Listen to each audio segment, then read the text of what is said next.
Hello everyone, I'm Siddhant.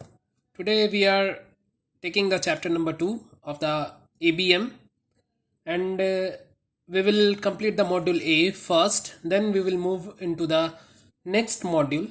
So stay down, and the most importantly, start the CIB preparation with me. I'm going in a very organized way. I will complete the one module, then switching into the another module. Meanwhile, you can also start preparation. The videos that I am uploading is will be very beneficial. Reason being, you once you listen this or watch these videos, you can easily read the book, and when you read the book, you will realize that how important this video is, because I'm giving the gist, I'm giving the concept, I'm giving the basics, and after the basics you can add on the extra things from the book. You will understand more. Is demand and supply. So before starting the question and answer session, because I am taking the question and answer MCQs, I'm giving you some basics which is important. What is the meaning of the demand and supply? So in the last chapter we have read that there are three types of the economy: the capitalist economy, the socialist economy, and the mixed economy. In the capitalist economy, everything depends on the demand and supply. So you can say that the demand and supply is the subset of the capitalist economy, because as per the concept of the demand. Okay, what is the demand? The demand, you must have heard that if something's demand is increased, the price also increased. So when the price will decrease, the demand of the items will increase. So the demand curve will be like this, the downward slope. The downward slope is the demand curve.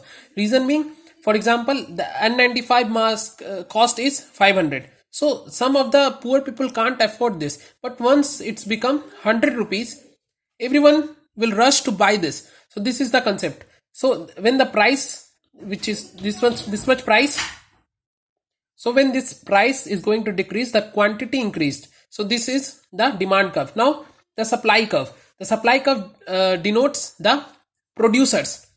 Here the demand depends on the consumers, and the supply curve is the producer.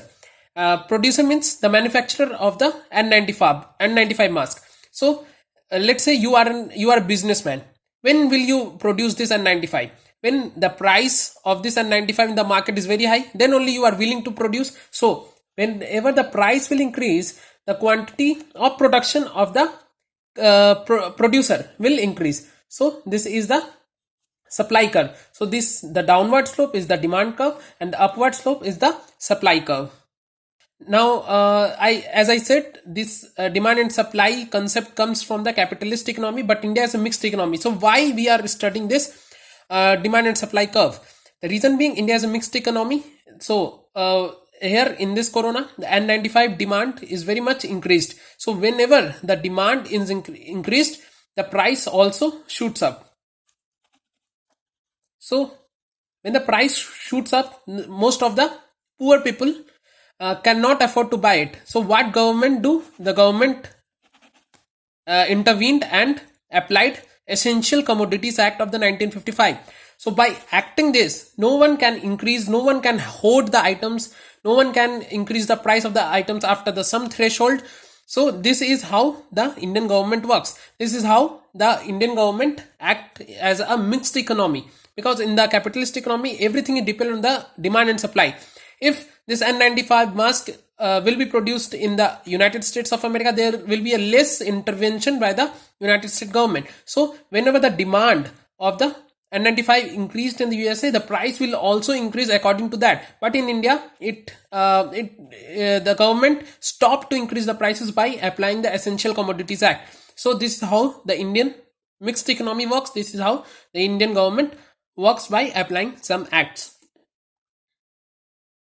I hope you will understand this, and if you not, then please repeat the video and understand it. So this is the basic, that it's a graph of price and the quantity, and the demand curve is the downward, and the supply curve is the upward slope. And from the questions, we will understand more with the questions. Now the first question is, the demand and supply represents, here we have we have seen that the demand and supply uh, represents is nothing but a price. Here the options are relationship between the price of a commodity and the quantity purchased. The second option is relationship between the demand for a commodity and the quantity purchased. Okay, before I will tell the answer, I would like to you to comment on the comment section so that you can also participate in this MCQs, and later on cross check that whether you are right or not. There are four options: the relationship between the price of a commodity and the quantity purchased, the relationship of a demand for a commodity and the quantity purchased. This is not, because here in the previous page we have seen that it's the x-axis of the price and the y-axis of the quantity. So the option A would be the right answer in it. And what are the other options? The C is the relationship between the price of a commodity and its demand. It's not. The quantity must be there and the price must be there. And D, the price of the commodity, its demand and the quantity purchased. So A is the right answer in this question. Curve impacts Y. So okay, in this questions, the question is demand curve impacts by, first, the average income. Just imagine, just take it as your own example. What you do in when your income increase, whenever your income increase, you would have buy more products. You would have your demand will increase for the various items. If you are eating, let's say, 2 times outside, then if your income increase, you will eat 4 times outside. So this is how the demand increases with the increase in the prices. So this is right. Demand curves impacts by average income. It's true. Now the cost of production. Okay, if the cost of production is very high, then we will not buy it. If the cost of production is very low, then we will buy it. For example, if the cost of production, let's say potato, if the cost of production increases, the finished product of that potato, the final cost will also increase. So when the price will increase, the demand will decrease of that items. Now, expectation about the future economic situations. Whenever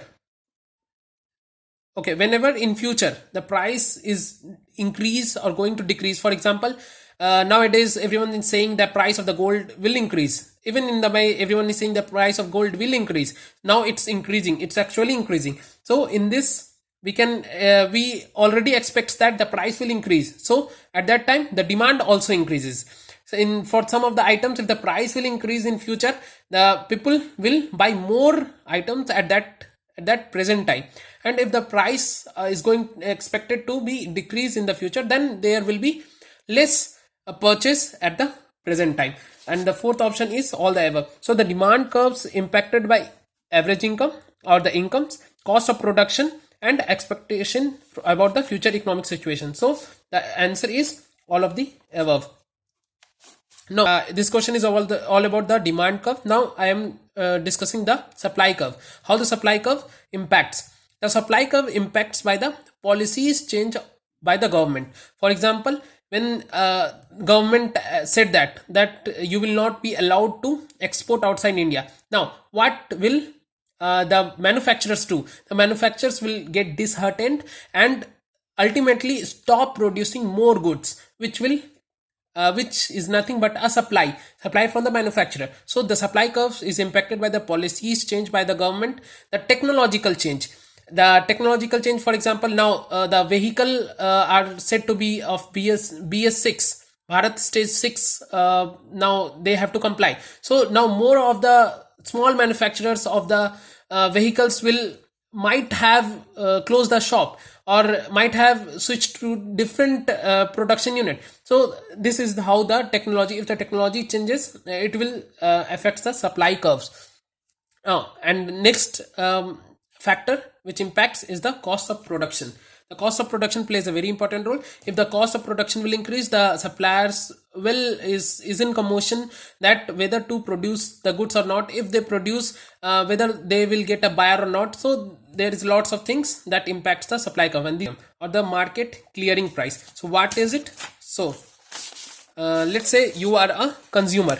So what consumer wants? Consumer wants at a very minimum price, they will get the maximum goods, or what the manufacturers or the producers want, they get maximum price for the produce they produce.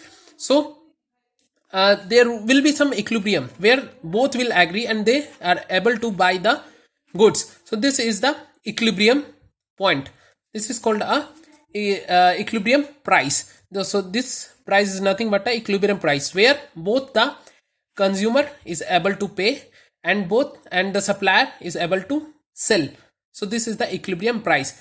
Now this point is also called the market equilibrium because the market is ready to trade here, the exchange of the goods and things. And this is also known as market clearing price because the goods are given and the money will be paid. So this is the market clearing, that firms would be willing and able to supply at a specific rate. Option B is relationship between price of the good and the total quantity demanded at a series of price.